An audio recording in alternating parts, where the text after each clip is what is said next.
going to start off with one of my favourite perfume houses, which is Robert Piguet. And this is Fracas. This is one of my signature fragrances. I absolutely love this one. It's a very full, buttery, full-on tuberose. A lot of people can't wear it because it's just so powerful, so you really have to go easy with wearing this one.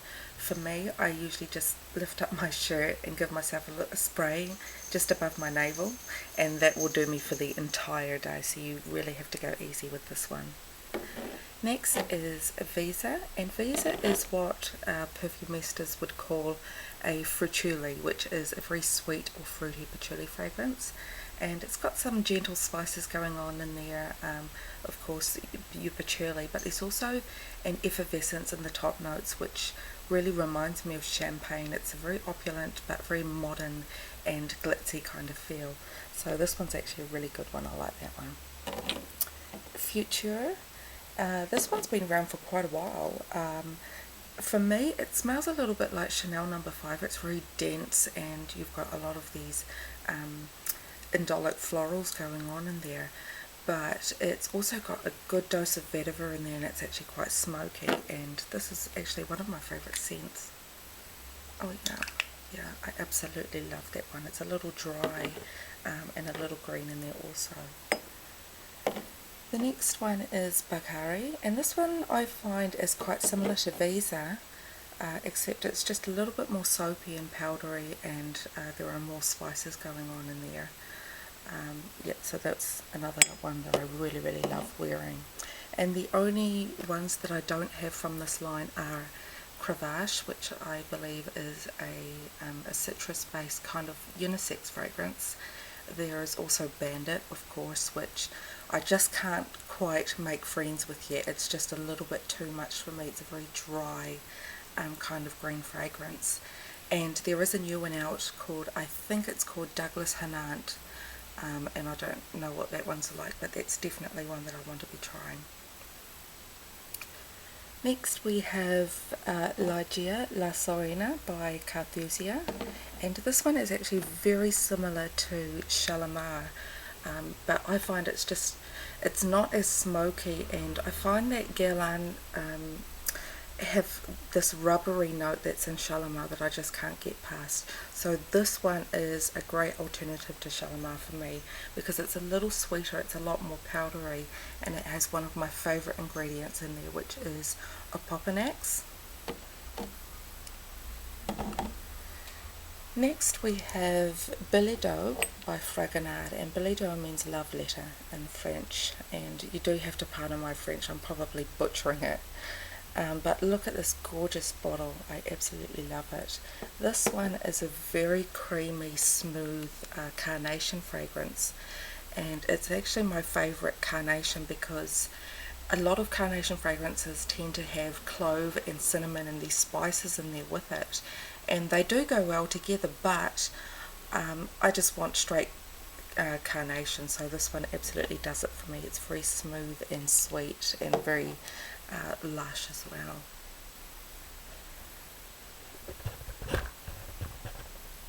Next we have my Annick Goutal fragrances, and I only have 2 of them at the moment. There's quite a few of them that I like, but I think I need to just get through these ones a little bit more before I add any more.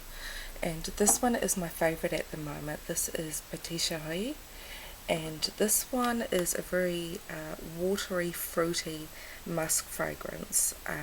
It's not your typical fruity floral. It's I'm going to have a sniff here. Yeah, it's got, it smells like peaches and pears to me that have been swirled in ice cold water, and then you've got this beautiful cuddly musk that's sort of like enveloping the whole thing. It's a really beautiful fragrance, that one. And the other one I have is Quel, Amour, and this one is, I think the novelty is kind of worn off for me on this one. I mean, it's a nice fragrance, it's a very powdery rose, it's almost vintage in feel, but I find it's a little bit too boring for me now. I'm just going to have a sniff. Yeah, I mean, it's nice, but it doesn't speak to me, and to be honest, I really don't know why I got that one. And the other thing that really bugs me about this line is the labels that they have. I mean, look at this thing, it's just doing its own thing here, and it doesn't sit down straight no matter how you tie it. So I really wish they'd just do away with those labels or find a new way to label the bottles. Next we have two Juliette Has a Gun fragrances. The first one is Citizen Queen, and this is probably my favourite from the Juliette Has a Gun line. It's very similar to Agent Provocateur. It has rose and a very animal kind of musk in there, also patchouli, and it smells like there's a little bit of powder in there as well. I really like this one. I'm just going to have a quick. See, I don't know why I don't wear this more often. This one has hardly been touched, but it's a gorgeous fragrance. I absolutely love it.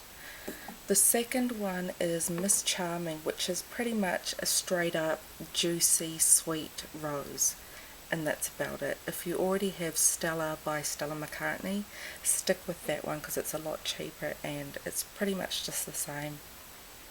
Next we have Montale, and this is the only Montale I have. I absolutely love their fragrances, but I just haven't got around to getting more of them yet. This one is Sweet Oriental Dream, and it's a Turkish delight fragrance, so it's got rose and almond in there as well, and there's a good dose of baby powder in here, so it's a very strong fragrance, very long lasting, very sweet, so you want to go easy on this one, but it's absolutely gorgeous. And it's just such a comforting fragrance, like when you get out of the bath and you're in your fluffy PJs with your slippers on. This one is a perfect accompaniment to that kind of experience. Next we have the House of Etat Libre d'Orange, and this is actually my favourite one of their line. It's called Divin, Enfant, and it's a combination of marshmallow and leather. Now, the thing about this perfume line is that they have a great sense of humour when it comes to their fragrances, and they're very provocative with the naming and the meanings behind them.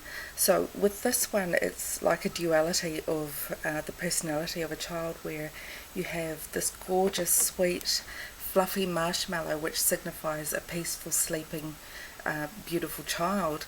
And then you have this dry, arid leather, and it's almost like the crack of a whip, so you've kind of got the child having a tantrum and the child sleeping peacefully, so it's that kind of duality that's behind that fragrance. The other one I have from them is called Putain de Palaces, and that translates into hotel slut or hotel whore. And this one's a very powdery, musky, a little bit animal-like, the musks in there. It's a little dirty, a little bit of leather. But I don't find it's as naughty as I thought it was going to be. It's a beautiful fragrance, I love it, but it's not the provocative sexual fragrance that I thought it would be, but it's still a really nice scent.